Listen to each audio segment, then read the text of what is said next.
Western Montana, happy Friday. We've made it to the end of another work week. Now, just wanted to pop in, do a quick YouTube Live update about some of the fires that are going on right now, as well as those current conditions, what we can expect with numerous events going on this weekend, and that chance for some thunderstorms, some of which could be on the strong side. So, we'll jump into this here in just a moment. As for right now, for the most part, we are looking at pretty quiet conditions.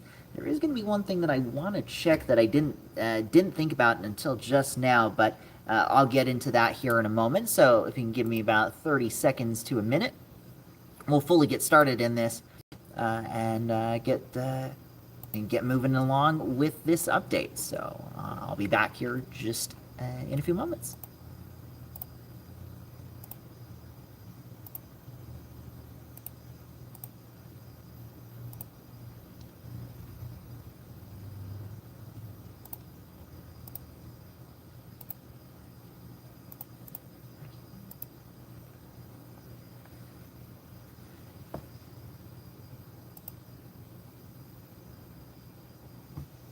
All right, I think we are in good shape. We're good to go right at the moment. So I say let's get started in full with this update.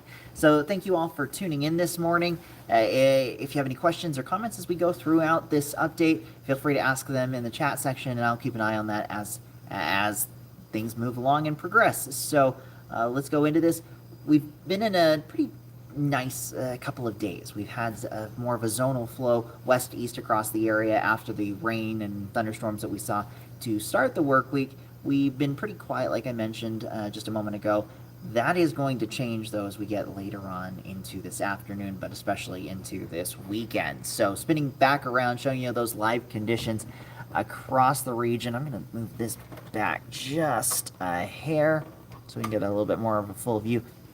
As you can see, for the most part, we're looking at mostly clear conditions, but there are two notes here that I'm going to look at something kind of on the fly here that I wasn't planning on. Notice that layer of haze. This is from our Butte camera. That is likely wildfire smoke, and I think that's what we're seeing on the Dillon camera, why everything looks so hazy. We're probably getting some of that wildfire smoke from multiple fires down into Idaho, but also into now the Bitterroot Valley. Let's see if I can get this to do what I want it to. Whoops, that wasn't what I wanted it to do. But I'm going to pull up the satellite imagery and see if there's any smoke plumes that I can see, or at least anything that's a little more visible. So this is actually out of position slightly, but I'm kind of curious to see. It's not quite as bright as I was hoping it might be. I was hoping that maybe some of the smoke from either the Big Bear Fire, Rush Fire, or our newly designated observation point fire here south of Hamilton, if that's what we're seeing push into places like Butte and Dillon. I would suspect that is the case, but that's kind of where we are right now. I'm going to check one thing on my other screen, because I didn't have this pulled up either, but I'm going to check the air quality values out there, and just kind of let you know where we're standing with that. I think for northwest, west central Montana, we're likely in the good category, maybe into moderate, but mostly I'm just looking at areas further to the south, because that's a lot of haze there in the distance on the Butte camera. Right now, showing green for both Butte and Dillon, so fortunately, we aren't seeing the air quality diminished because of that, because of the smoke in the air. Missoula has dropped down into moderate, but I think that is going to be pretty close to good. I'm looking at the DEQ Montana map, and yeah, it's for Missoula, it just crossed into moderate a short time ago, so about 55 or 53 to 55 on that AQI. Dillon right now is at 46, but that has been trending up. So we could see both, especially Dillon, but potentially even Butte fall into that moderate category as we go throughout the morning. But one reason why we've seen that smoke and we're seeing that off to the west and kind of southwest it all comes down to the flow in the atmosphere we're dealing with. We're essentially in the squeeze play between a trough developing out to our west, a ridge developing to our east, and that is driving southwesterly flow right into western Montana. You can kind of see it in this band, how it's getting squished down. It's going to essentially be a focus for moisture as well as some weak disturbances flowing through the atmosphere, and that's what's going to lead to at least the chance for some thunderstorms later on today. As for those temperatures, pretty close to average for this time of the year. 83 Kalispell, 90 Missoula, 91 in Bozeman, 84 in Butte. We're going to see those temperatures within about 3 to 5 degrees of average, both above and below. So pretty close on those for today, and that's going to continue to be the case as we head through this weekend. But you see that lightning indicator. There will be some thunderstorms this afternoon in southwest Montana. Likely looking at more of those thunderstorms lifting a little bit further north as we go into this weekend. But you'll notice those temperatures staying pretty consistent. 80s to low 90s on Saturday. Maybe just a few degrees cooler as we head into Sunday, but not a whole lot of change in that forecast, at least when it comes to our temperatures. What is going to be changing, like I've said a couple times, is that chance for some thunderstorms. Looking at that zone, this is primarily going to be across the Bitterroot Valley, up along Interstate 90 and south. I think the majority of this moisture is actually probably going to be from about Lost Trail Pass over towards, say, Georgetown, Lake Phillipsburg, roughly in this zone. Places like Butte, Bozeman, Dillon, where we could see those thunderstorms today. Saturday is really right now the day I have my at least greatest attention to. We have a marginal risk for severe weather. This dark green zone, this does include Phillipsburg, Hamilton, Butte, Bozeman, Dillon, as well as the Ennis areas. These are these storms that develop on Saturday could be, like I said, a bit stronger. Wind gusts of 40 to 60 miles per hour will be our greatest concern. We could today even see gusts upwards to about 50 to 55 miles per hour in the afternoon. Better chance of that tomorrow with a little bit drier air down at the surface and a bit more instability above that. Sunday we'll see, or let me rephrase that, Saturday we'll see this lift into more of west central Montana, so Missoula we could get involved with a couple of isolated thunderstorms, maybe even as far north as places like Seeley Lake getting involved for Saturday. And then Sunday we'll see that lift even further north, and we bring in the Mission Valley, the Flathead Valley, into areas towards Eureka, Rexford. Does look to stay dry, though, throughout this period for places like Thompson Falls, Trout Creek, Libby, Troy, at least as things stand right now. I do think on Sunday there is a chance for some stronger storms as well, so it wouldn't surprise me to see an isolated or marginal risk get dropped in for Sunday, but regardless, gusty winds will still be our main concern. So let's go into Future Tracker and show you kind of a rough idea of how this may all play out. This morning, we are quiet. We stay quiet through about, I would say, at least 1, potentially 2 o'clock. We'll start to see clouds bubbling up in southwest Montana, and you see those thunderstorms start to develop right along the Montana-Idaho state line, or at least the majority of them do, in that 3 to 4 o'clock period. Could even see a few storms a little bit further north, but I think the main energy, or at least the focus of that, is going to be further off to the south. These will all be tracking to the north and northeast, and I think as we get closer to, say, 5 to 9 tonight, this gets into places like Butte, Three Forks, Bozeman. I know we've got the Headwaters Country Jam out in Three Forks, so if you're heading out that direction, or if you have friends that are friends or family that are out there, just give them a heads up. Could be talking about a few thunderstorms later on this evening up there. Dillon, I think we'll have a better chance to see just scattered showers and storms throughout the afternoon before those start to push off further to the north and east this evening. But even as late as about, say, 9, 10 o'clock, towards Butte, we could see a couple of lingering thunderstorms. Those will fall apart pretty quickly, though, as we go beyond sunset tonight. We'll quiet down, looking at mostly clear skies on Saturday morning, and then we see the repeat performance of thunderstorms developing for Saturday afternoon. And you'll notice these get a little bit more intense. You see more of these oranges and reds starting to show up. That's indicative of that stronger updraft. Those stronger thunderstorms as a whole but also with the dry air down at the surface, this could lead to some gusty winds, some frequent lightning, and some heavy rainfall. That's one thing that may help us out, is these aren't going to, it doesn't look like right now these are going to be dry thunderstorms. That said, anytime there's lightning involved, we could see some new fire starts. So that's one thing we'll have to keep a close eye on. But again, in this case, there is going to be at least a decent amount of moisture associated with this thunderstorms. At least that's forecasted and projected right now. We'll see more of those thunderstorms developing through the afternoon. And notice how this is a little bit further north on Saturday.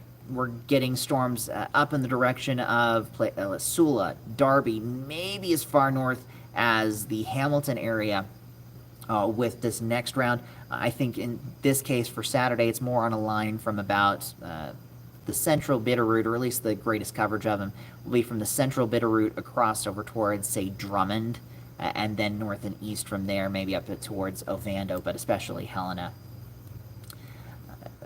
We'll see a very similar trend. We'll continue to see showers through the evening. Most of those, I would say, taper off, but we may have a little bit more energy to hang on to those thunderstorms even overnight. So you see this batch of activity still hanging on towards the Bitterroot Mountains, maybe even getting into Missoula for Sunday morning.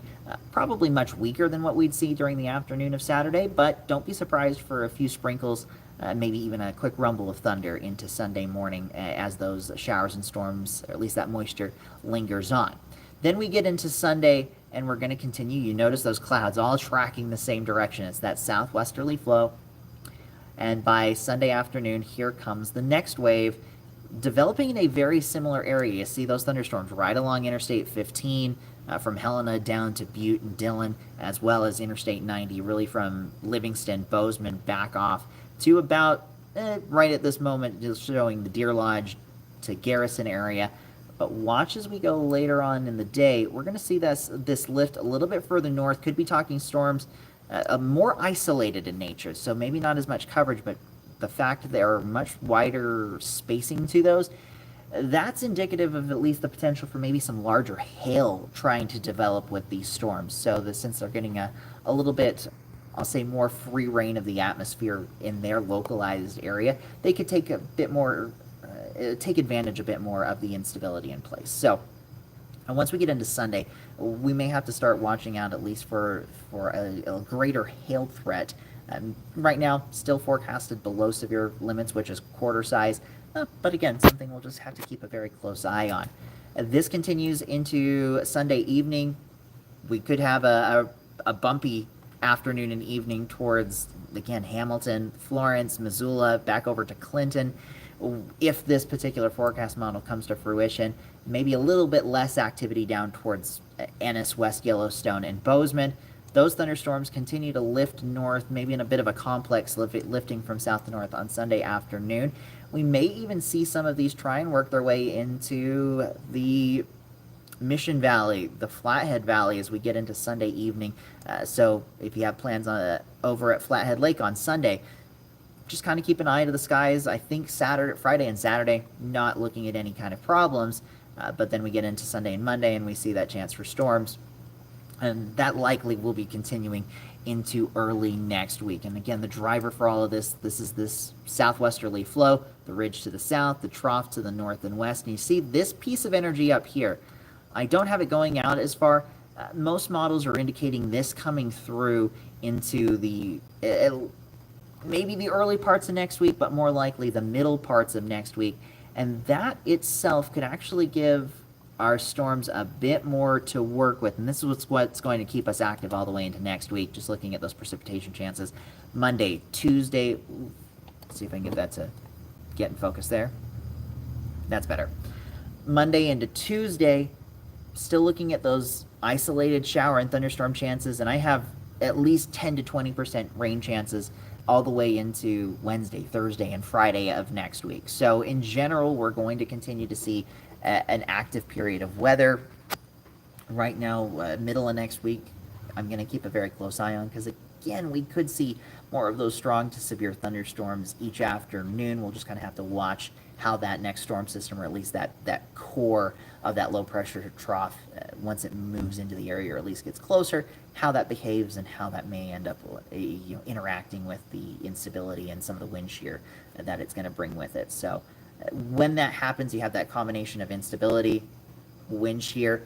It actually allows the storms to get more organized, can allow them to get more intense, and become a little bit more capable of becoming severe and bringing, I'd say, more significant impacts. I don't want to say we're going to see significant impacts, but at least that potential is a little bit higher. So I've rambled on enough on that, but again, just kind of drilling at home. We're going to be in an active period of weather. We're going to see that continue into next week, and maybe even a little bit more closely watched as we get into Sunday, Monday, Tuesday. As for those temperatures, we're going to continue to see them quite warm. They're not going to change a whole lot. This is looking at Bozeman. Hottest day likely will be Saturday, about 7 degrees above average, but for southwest Montana, anywhere from about 3 to 7 degree range above average is going to be common. Other places like Butte, Kalispell, we may be more in that 2 to 3 degrees below average for this time of the year. And temperatures in the 80s and 90s, this is common for late July, early August. These next 2 weeks are actually climatologically the hottest period, or at least over the last 30 years, they have the hottest average temperatures that we'll see the entirety of the year. And once we get into that second week of August, especially that third week of August, temperatures start to fall off pretty quickly, and it still can get plenty hot, but at least that average peak will have passed once we get into that, again, that second week of August. Let's see, get that back around.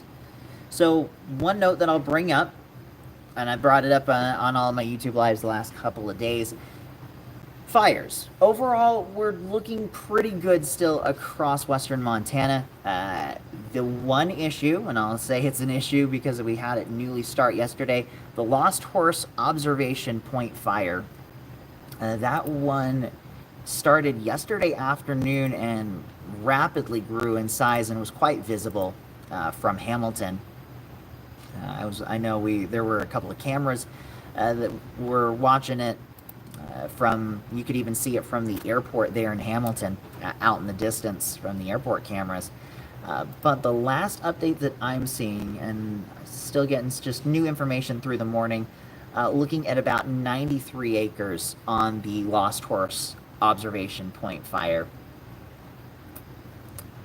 I know it went from about 53 acres yesterday afternoon up to around 93 acres, and we'll get a new update later on today with the latest information on that fire, how it's behaving, as we do have, and I'll read through this, we do have some evacuation orders and warnings. So the evacuation orders, this is the GO Level 3. This is for residents on the north side of Lost Horse Road from approximately the 300 block to the west. This includes Silver Ridge Road, Rough Road, and Moose Creek Road. And then the set category, the evacuation warnings, Level 2, this is for residents on the south side of Lost Horse Road from approximately the 300 block west. Also residents on Blue Jay Lane, Fleet Street, and the west and south sides of Hayes Creek Road between the intersections of Camas Creek Loop and Blue Jay Lane. So a lot of roads there. Full details of those evacuation warnings and orders can be found on our homepage, nbcmontana.com.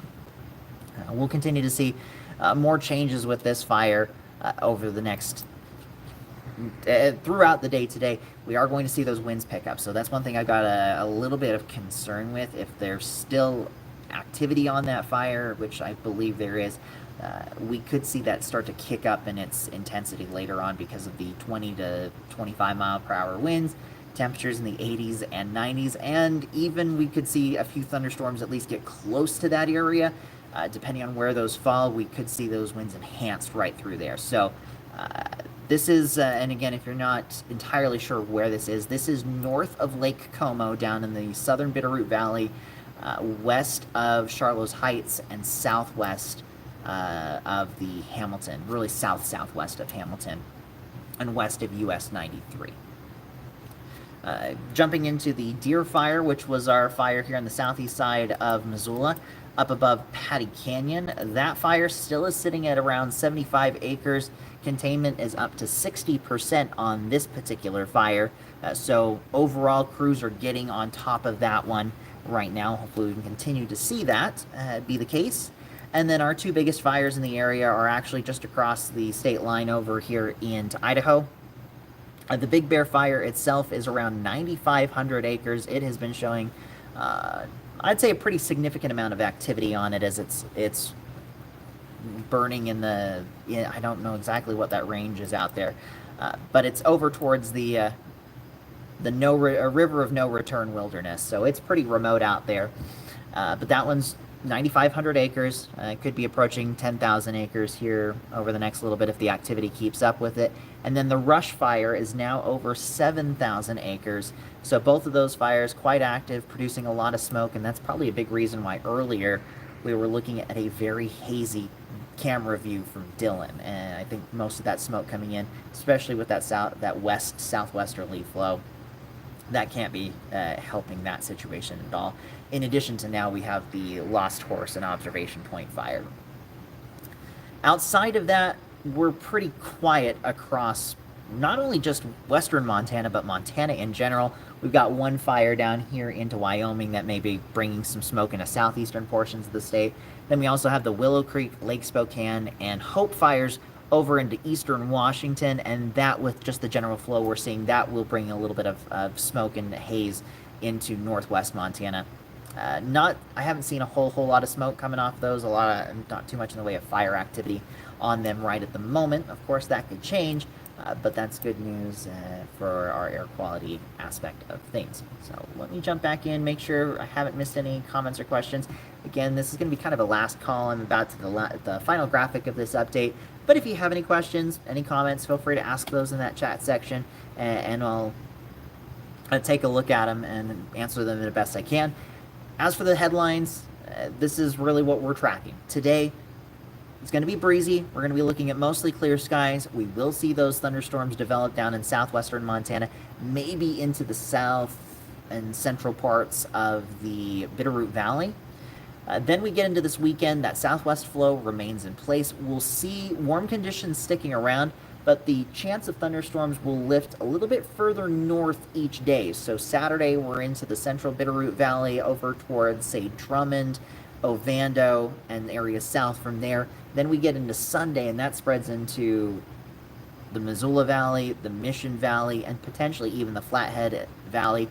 Sealy-Swan Valley also will likely see some thunderstorms by the afternoon of Sunday. Next week, we'll continue to see shower and thunderstorm chances. We're going to just kind of have to watch and see how that all plays out. We're going to see another trough of low pressure, or at least it's the same trough of low pressure, but the core of low pressure, which will have some cooler air aloft, leading to increased instability. That could lead to at least the potential of some stronger thunderstorms than even what we see this weekend. But time will tell on that, and we'll get more information and new model runs as we go throughout this weekend. So certainly stay tuned to that forecast. Again, there's going to be a ton of great events going on across western Montana. We've got the Flint Creek Valley Days over in Phillipsburg this weekend. That kicks off today. We've got the Flathead Cherry Festival in Polson, the Flathead Ferry Festival in Kalispell. I'm trying to think what else. I know there's a bunch more. Red Ants Pants Music Festival in White Sulphur Springs, so just outside of our area, but I know a fair amount of people who go out to that one. The Headwaters Country Jam, which is going on in Three Forks this weekend. And then next weekend, I know we've got a ton more events going on. So it's festival season in western Montana. We are at the peak, really the peak of the summer here. Again, if you're heading out this weekend, be prepared. There will be the chance for some thunderstorms, especially in southwest Montana. And then we'll see that continuing into next week. But if you get any photos or videos from any of those events you might be attending, certainly share those with us at nbcmontana.com/chime-in. You might see your photos and videos on air or online. So I hope you all have a great weekend. Tune into our broadcasts this weekend for the latest news and weather updates. And then starting 5 a.m. on Monday, we'll have me and Jason Hurst back for NBC Montana Today. So with that, I think I'll wrap it up. Have a safe weekend. Have a fun weekend. And I'll see you all on the next one. With NBC Montana, I'm meteorologist Mitchell Grooms.